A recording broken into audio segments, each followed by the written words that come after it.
പങ്കുവച്ചത് കോടിയേരിയുടെ പ്രതികരണം. ഭരണത്തിന്റെ വിലയിരുത്തലാകുമെന്ന് ആദ്യം പറഞ്ഞ് സർക്കാരിനെ പ്രതിരോധത്തിലാക്കിയ കോടിയേരി ഫലത്തിന് ശേഷം എന്തു പറയുന്നുവെന്ന് കാത്തിരിക്കുകയാണ്. UDFന്റെ കഴിഞ്ഞ പാർലമെന്റ് തെരഞ്ഞെടുപ്പിൽ കിട്ടിയ ഭൂരിപക്ഷത്തിൽ 1,00,000 വോട്ട് കുറക്കാൻ കഴിഞ്ഞത് LDF നേടിയിട്ടുള്ളൊരു വിജയമാണ്. ഇവിടെ കഴിഞ്ഞ ലോക്സഭാ തെരഞ്ഞെടുപ്പിനേക്കാൾ LDFന് 1,00,000-ലധികം വോട്ട് LDFന് വർദ്ധിച്ചു. LDFന്റെ വോട്ടിംഗ് ശതമാനം കഴിഞ്ഞ ലോക്സഭാ തെരഞ്ഞെടുപ്പിനേക്കാൾ 10% വർദ്ധിച്ചിരിക്കുന്നത്. ഈ സന്ദർഭത്തിൽ UDFന് വോട്ട് വർദ്ധിച്ചത് കണക്കൂട്ടി നോക്കിയാൽ LDFന് 1,00,000-ലധികം വോട്ട് വർദ്ധിച്ചപ്പോൾ UDFന് വർദ്ധിച്ചത് കേവലം 77,502 വോട്ടാണ് UDFന് വർദ്ധിച്ചത്.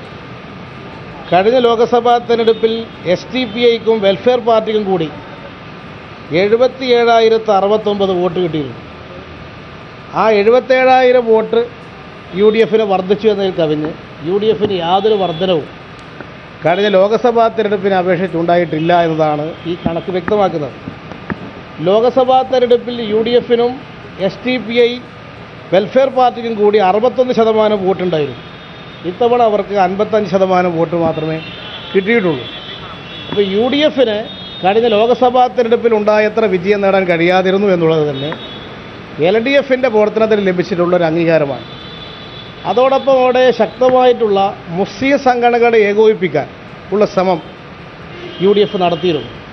ആ ശ്രമത്തിൻ്റെ കൂടി ഭാഗമായിട്ടാണ് അവർക്ക് കഴിഞ്ഞ ലോക്സഭാ തെരഞ്ഞെടുപ്പിൽ കിട്ടിയത് നിലനിർത്താൻ പോലും സാധിച്ചത് ഇതിൻ്റെ ഫലമായിട്ടാണ്.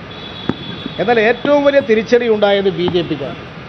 ദേശീയ തലത്തിൽ എല്ലായിടത്തും മുന്നേറിക്കൊണ്ടിരിക്കുന്ന BJP മലപ്പുറത്ത് അവകാശപ്പെട്ടിരുന്നത് കഴിഞ്ഞ ലോക്സഭാ തെരഞ്ഞെടുപ്പിൽ കിട്ടിയതിനേക്കാൾ 6 ഇരട്ടി വോട്ട് അധികം കിട്ടുമെന്ന് പറഞ്ഞുകൊണ്ടായിരുന്നു BJP ഇലക്ഷനിൽ മത്സരിക്കുകയും അവരുടെ പ്രഖ്യാപിത രാഷ്ട്രീയ നിലപാട് തന്നെ ഉപേക്ഷിച്ച് ബീഫ് വിതരണം ചെയ്യും എന്നുവരെ പ്രചരിപ്പിച്ചുകൊണ്ട് വോട്ട് പിടിച്ച തെരഞ്ഞെടുപ്പായിരുന്നു മലപ്പുറം ഉപതെരഞ്ഞെടുപ്പ്.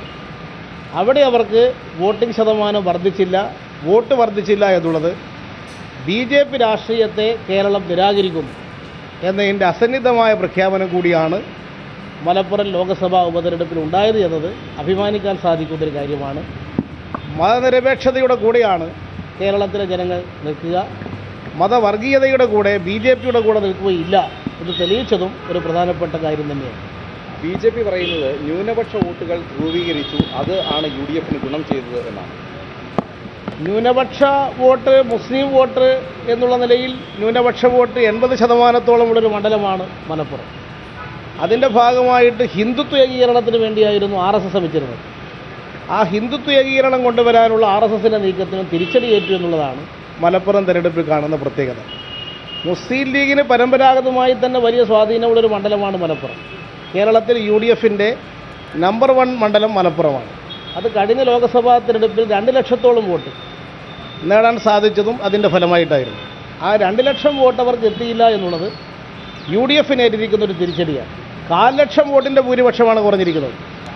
കഴിഞ്ഞ തവണത്തെ കിട്ടിയ SDPI വോട്ടും കൂടി ചേർന്നാൽ അവർക്കൊരു 2.25 ലക്ഷം വോട്ടിൻ്റെ ഭൂരിപക്ഷം കിട്ടേണ്ടുന്നൊരു മണ്ഡലമാണ് മലപ്പുറം ലോക്സഭാ മണ്ഡലം.